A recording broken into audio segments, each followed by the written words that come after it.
નમસ્કાર, આજના મુખ્ય સમાચારની વાત કરીએ તો સૌથી મોટો મોલ ગુજરાતમાં બનશે, ખેડૂતોને મોટું નુકસાન થશે, 3 થી વધારે બાળકો હશે તો નહીં મળે લાભ, આયુષ્યમાન યોજનામાં વધારો થશે અને ગુજરાતથી અયોધ્યા ટ્રેન દોડશે. આજના પ્રથમ સમાચારની વાત કરીએ તો સૌથી મોટો મોલ ગુજરાતમાં બનશે.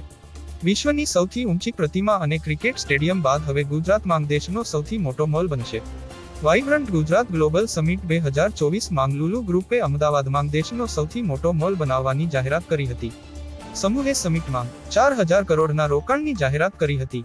ત્યારે હાલ આલ્ફા 1 એ અમદાવાદનો સૌથી મોટો મોલ છે, જે ગુજરાતની આર્થિક રાજધાની ગણાય છે. તે 12 લાખ ચોરસ ફૂટમાં બનેલ છે. તેના નિર્માણ પાછળ 350 કરોડ રૂપિયાનો ખર્ચ કરવામાં આવ્યો હતો. લુલુ ગ્રુપે કહ્યું છે કે મોલનું નિર્માણ કાર્ય 2024 માં શરૂ થશે. આ મોલ અમદાવાદના એસપી રિંગ રોડ પર બને તેવી અપેક્ષા છે.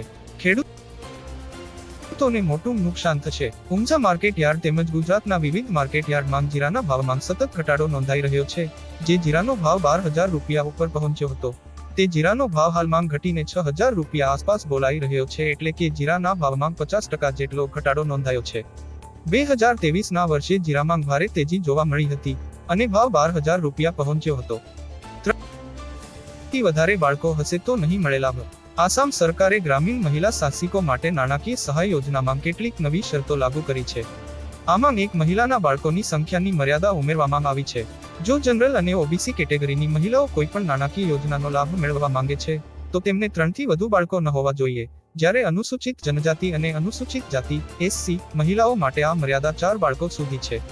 આયુષ્માન યોજનામાં વધારો થશે. સરકારી ચૂંટણી પહેલા બજેટમાં સામાન્ય લોકોને મોટી રાહત આપી શકે છે.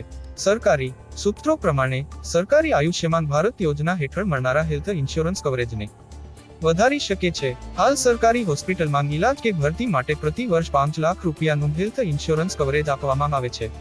હવે સરકારી વીમા કવરને 50% સુધી વધારવામાં આવી શકે છે. જો સરકારી 50% હેલ્થ ઇન્સ્યોરન્સ કવર વધારે છે, તો આ કવર વધીને 7.50 લાખ રૂપિયા થઈ જશે. ગુજરાતથી અયોધ્યા સુધી ટ્રેન દોડશે. આગામી 22 જાન્યુઆરીએ અયોધ્યામાં રામ મંદિરની પ્રાણ પ્રતિષ્ઠા યોજાનાર છે, જેને લઈને રાજ્યના રામ ભક્તોની આસ્થાને ધ્યાનમાં રાખતા ગુજરાતથી અયોધ્યા માટે આસ્થા ટ્રેન દોડાવાશે. અમદાવાદ, ભાવનગર, સુરત અને રાજકોટથી અયોધ્યા માટે ટ્રેન દોડાવાશે તેવી રાજ્યના રેલમંત્રીએ માહિતી આપી હતી.